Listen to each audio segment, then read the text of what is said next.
नमस्कार, मैं पंकज चतुर्वेदी और आप देख रहे हैं इंडिया न्यूज का डिजिटल प्लेटफॉर्म इन खबर। आपको बता दें कि हमारी जो मौजूदगी है बनारस के जिला मुख्यालय से लगभग 13 किलोमीटर दूर स्थित एक जो गांव है हरदतपुर, वहां पे है। और आपको बता दें कि देश एक तरफ तो आजादी का 78वां जो है वर्षगांठ मना रहा है, जश्न मना रहा है, वहीं अगर हम यहाँ की बात करें तो लगभग अगर सवा सौ साल पुरानी इस बस्ती में आज भी जो ग्रामीणों को आने जाने का जो है मार्ग नहीं है, सड़क मार्ग नहीं है। यानी कि रेल लाइन जो है पार करके जो ग्रामीण अपने गांव में अपने आवास पे जाते हैं। और आपको ये भी दिखा दें कि तमाम यहाँ पे देखिए जो बाइकें खड़ी हैं, ये बाइक सुबह किसी तरह से रेलवे लाइन को उठा के 3 लोग 4 बच्चे सब उठा के बाहर करते हैं।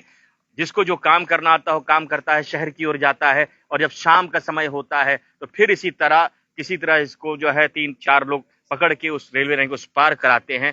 और इस तरीके से समझ सकते हैं कि यहाँ पे जिस तरीके से अभी तक जो सड़क मार्ग नहीं है, कहीं ना कहीं प्रशासनिक उदासीनता इसके लिए बहुत बड़ी जो है उसको जिम्मेदार माना जा रहा है। आपको बता दें कि हरदतपुर रेलवे स्टेशन भी यहाँ से महज 300 मीटर की दूर पे है।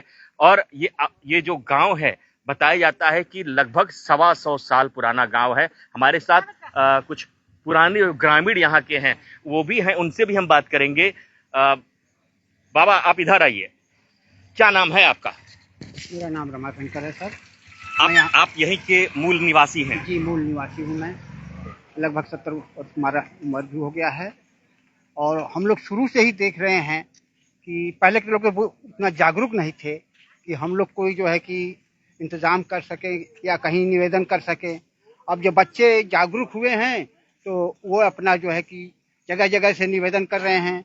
इलेक्शन आने पर विधायक लोगों से, सांसद लोगों से सबसे कहा जाता है और वो कहते हैं आश्वासन अब की बार बनाएंगे, मगर इलेक्शन जीत जाने पर कोई यहाँ नहीं दिखाता।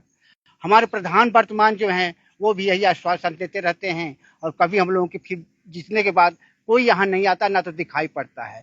हमारे बच्चे नवयुवक जो है कि हर ऑफिस में जो है कि एप्लीकेशन दिए हैं, सब जगह खबर कर चुके हैं, मगर कहीं से कोई सुनवाई नहीं। यही होता है कि हम लोग कार्य कर रहे हैं। आज तक हम लोगों को सब जगह से निराशा ही निराशा मिला है। कोई आशा का उम्मीद हम लोगों को नहीं दिखाई पड़ रहा है। इसलिए हमारे बच्चे आते हैं, इसमें बारिश में देखिए कीचड़ सब भरा हुआ है, बच्चे फिसल कर गिर जाते हैं।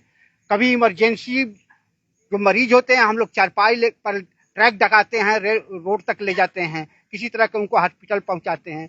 कभी कभी ऐसा होता है कि हॉस्पिटल तक नहीं पहुंच पाते हैं, बीच में ही दम तोड़ देते हैं। इसलिए हम लोगों को बहुत ज़्यादा ही निराशा है। और माननीय अधिकारीगण से हम यही निवेदन करेंगे कि हम लोगों के रास्ते का कोई विकल्प ढूंढें।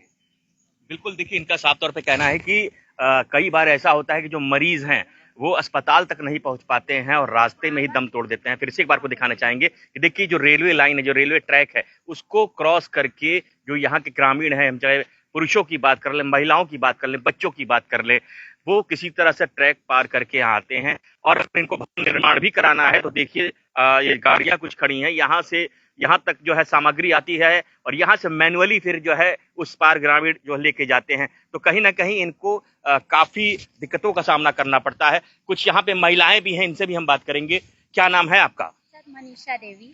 आप बताइए किस तरीके की परेशानियां आप लोग होती हैं? अभी तक जैसे मार्ग नहीं बना है तो उसके लिए आप लोगों ने किसी जनप्रतिनिधि से जो है संपर्क साधा, विधायक से या जो ग्राम के आपके प्रधान हैं उनसे? सर, हम लोग प्रधान से और ग्राम विधायक से और यहाँ तक कि मुख्यमंत्री के यहाँ हमारे बच्चे जो हैं ज्ञापन दे चुके हैं। हम लोग महिलाएं जाकर रेलवे लहतारा जाके हम लोग वहाँ मतलब एप्लीकेशन दिए हैं। सर, कई जगह से आश्वासन मिला लेकिन कुछ काम नहीं हुआ आज तक। और रह गई बात 70 साल 74 साल हो गया आज़ादी मिले, लेकिन आज तक हम लोग आज़ाद नहीं हुए। यहाँ तक कि बच्चे, छोटे छोटे बच्चे जब स्कूल से मतलब आते हैं, हम लोग पहुँचाने के लिए आते हैं, जब रिटर्न होते हैं तो हम लोग लेने के लिए आते हैं। डर सा बना रहता है कि कहीं ऐसा ना हो कि कोई आ जाए, रेलवे वाले मना कर दें। आज ऐसा ही हुआ कि रेलवे वाले बार बार आकर खंबा गाड़ देते हैं, आने जाने में के लिए हमेशा मना करते हैं। यहाँ तक कि बारात आती है, बारात यहीं तक रिटर्न हो जाती है। घर से दूल्हा भी डाक कर आता है, हम लोग महिलाएं यहीं अर्चन परछन जो भी होता है यहीं होता है और बारात चली जाती है। बिल्कुल गौर करने वाली बात है कि बारात आती है और यहीं से लौट जाती है। इनका कहना है कि दूल्हा भी पैदल जाता है और वहां से फिर पैदल डाक के आता है। तो कहीं ना कहीं प्रशासनिक उदासीनता और जो जनप्रतिनिधि हैं वो इसके लिए जिम्मेवार हैं। एक माता जी भी इनसे बात करेंगे। का नाम हो माँ? फूलपत्ती आप यही यहीं परेशानी बा और नहीं वही परेशानी बा। एक लड़का हमारे थे सर गाड़ी से खत्म हो गया, छोटा सा 4 साल 4.5 साल का, खाली डाका में ही सर करे में अच्छे अच्छे लड़के बहुत क्वालिफिकेशन किए हुए हैं, परेशानी फिर भी है उन बोला। लोगों का रात शादी बारात नहीं वाला वो परेशानी होला। लड़की लड़का जल्दी डाक नहीं सकते, शादी ब्याह में परेशानी होला। लड़की लड़कन के जल्दी शादी नहीं हो, यही परेशानी है। बिल्कुल देखिए बहुत बड़ी बात है कि शादी भी नहीं होती है लड़के लड़की, जिनका कहना है कि जैसे आते हैं लोग और देखते हैं जब रास्ता नहीं है तो इनको उससे भी सामना करना पड़ता है। एक बच्ची इससे भी बात करेंगे। क्या नाम है बेटा? वंदना। पढ़ती हो?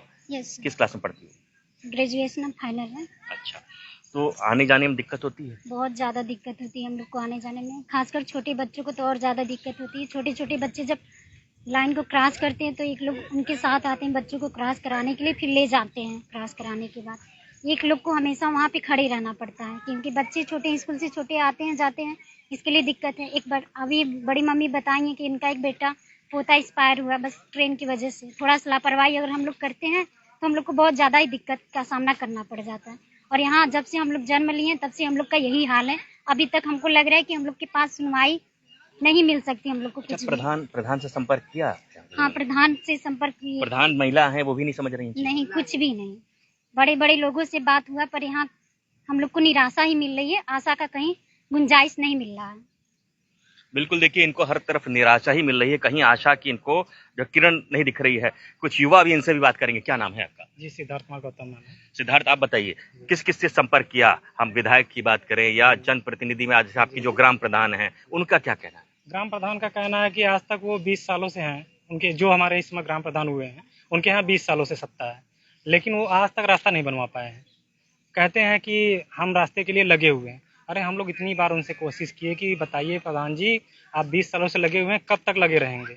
हम लोग को छुटकारा मिलेगा या नहीं रास्ते से, इस जंजाल से? तो बोले कि मिल जाएगा, लेकिन कब तक मिलेगा ये नहीं पता है। और विधायक जी से मिले हैं तो विधायक जी कह रहे हैं कि रास्ता बनवा रहे हैं, बात कर रहे हैं, डीआरएम सर से बात हुई है, लेकिन क्या बात हुई है हम लोगों को पता ही नहीं है कुछ। सबका बस यही कहना है, आश्वासन दे रहे हैं लेकिन आश्वासन का कुछ मतलब ही नहीं निकल रहा है। यहाँ के एक बुजुर्ग ग्रामीण ने बताया कि लगभग 125 साल पुरानी बस्ती है ये। जी दादा लोग बताते हैं 125 साल पुरानी बस्ती है यहाँ पर। वो लोग तो बताते हैं यहाँ तक कि इसमें पहले एक पटरी थी तो कैसे आते जाते थे, जब से डबल पटरी हो गई है तो रास्ता जो थोड़ा बहुत था वो भी क्लोज हो गया, जो कच्ची रास्ता थी वो भी बंद हो गई है। बिल्कुल पहले ये छोटी लाइन यानी कि मीटर गेज हुआ करता था, अब बड़ी लाइन यानी कि ब्रॉड गेज हो गया है। और निश्चित तौर पे आपको दिखाना चाहेंगे, फिर से देखिए कितनी ऊंची जो है पटरी है, ऊपर गिट्टियां तमाम पड़ी हैं। तमाम जो ग्रामीण हैं वो पटरी डाक के चले आ रहे हैं, तो निश्चित तौर पे बहुत दिक्कतों का सामना करना पड़ रहा है जो ग्रामीण यहाँ पे हैं।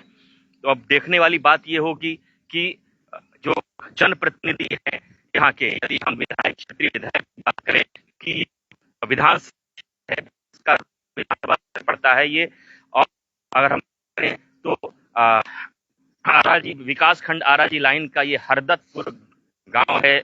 यहाँ की जो दलित बस्ती का ये हाल है कि जहाँ पे लोगों को काफी दिक्कत का, काफी परेशानियों का सामना करना पड़ रहा है। कुछ महिलाएं हैं, इनसे फिर हम एक बार बात करने की कोशिश करते हैं, बात करेंगे। क्या नाम है आपका? मेरा नाम लक्ष्मी है। आप यहीं की रहने वाली हैं? यहाँ की बेटी है। आप यहाँ की बेटी, मतलब यहीं की रहने वाली, यहीं जन्म ली हैं? कितनी परेशानी हो रही है जैसे छोटे से बच्चों को आप लेके आ रही हैं? अब आप लोग तो देख ही रहे हैं कि कितने परेशानी से हम लोग लेके आ रहे हैं। अब का तो फिर भी बहुत ठीक है, पहले तो जब कोई बीमार होता था तो साइड से 2 फीट का रास्ता था, चारपाई पे लेके सभी लोग जाते थे। अब लेकिन पहले से स्थिति सही है, लेकिन सरकार से यही निवेदन है कि जल्द से जल्द यहाँ का रास्ता बनाएं। हम लोगों को बहुत परेशानी होती है हर चीज के लिए। बिल्कुल बहुत परेशानी होती है। जिस तरीके से इन्होंने बताया कि चारपाई पे यानी कि खाट पे लेटा के मरीजों को ले जाया जाता है, और कई बार ऐसा होता है कि चिकित्सा के अभाव में मरीज रास्ते में ही दम तोड़ देता है और वो जो है मेडिकल फैसिलिटी यानी कि इसको चिकित्सा की जो सुविधाएं वो नहीं मिल पाती है। तो निश्चित तौर पे अगर हम बात करें तो ग्रामीणों के लिए बहुत जो है ये परेशानी का सबब बन रहा है। जिस तरीके से यहाँ पे रास्ता नहीं है, 125 साल पुरानी बस्ती है और अभी भी जो ग्रामीण एक मार्ग के लिए गांव में आने जाने के लिए निश्चित तौर पे परेशान है। आपको हम दिखाना चाहेंगे, देखिए यहाँ पे एक स्वच्छ पेयजल जल जीवन मिशन स्वास्थ्य जीवन इस टाइप का एक जो योजना है सरकार की चल रही है वो लगा हुआ है। और यहाँ के हम ग्रामीणों की माने तो अभी तक यहाँ पर कोई काम नहीं शुरू हुआ है इसको लेके। इनका साफ तौर पे कहना है कि जब मार्ग ही नहीं है तो जो रॉ मटेरियल है वो कैसे जाएगा और कैसे जो है वाटर टैंक बनेगा। तो देख सकते हैं कि यहाँ का जो दृश्य है, बता दें आपको, बनारस के जिला मुख्यालय से लगभग 13 किलोमीटर दूर हरदत्तपुर का ये पूरा मामला है। हरदत्तपुर की जो दलित बस्ती है वहाँ का ये मामला है। और यहाँ पे देखिए डॉक्टर सुनील पटेल जो विधायक हैं, यहाँ के क्षेत्रीय विधायक हैं रोहनिया के, वो डॉक्टर सुनील पटेल हैं। भारतीय जनता पार्टी की जो सहयोगी दल है, अपना दल के जो है सिटिंग एमएलए हैं, उनका भी साफ तौर पे ग्रामीणों का कहना है कि विधायक से भी उन्होंने संपर्क किया और से भी संपर्क किया। तमाम अगर हम बात करें जिलाधिकारी तक आवेदन गया है, उप जिलाधिकारी तक आवेदन गया है, बनारस के मंडल रेल प्रबंधक तक आवेदन गया है, पर अभी तक इनका जो प्रॉब्लम है वो रिजॉल्व नहीं हो सकी है। तो निश्चित तौर पे बहुत दिक्कतों का इनको सामना करना पड़ रहा है। अब देखने वाली बात ये होगी कि इतना परेशान होने के बाद इनको इससे कब निजात मिलती है।